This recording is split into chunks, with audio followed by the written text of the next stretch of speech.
তরুণরা যেমন 70-এ দেখিয়েছে, 71-এ দেখিয়েছে, 69-এ দেখিয়েছে, জুলাই আগস্ট 24-এ দেখিয়েছে।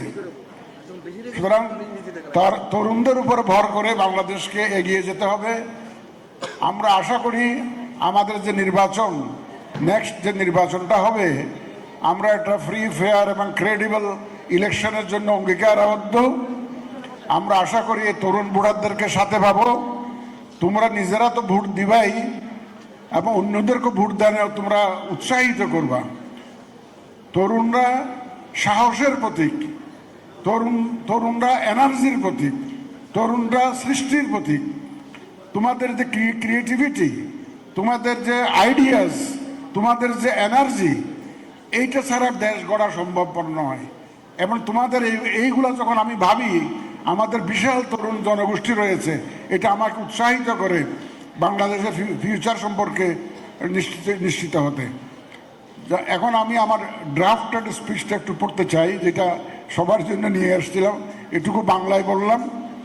একটু বলে রাখি আমার সাংবাদিক ভাইদের জন্য, এই নির্বাচনটা আমি বলে থাকি এটা একটা ঐতিহাসিক নির্বাচন। কেন ঐতিহাসিক? এই প্রথমবারের মতো আমরা পোস্টাল ব্যালটের মাধ্যমে আমাদের প্রবাসী বাংলাদেশিদেরকে ভোটের আওতায় এনেছি। গত 54 বছরে হয় নাই।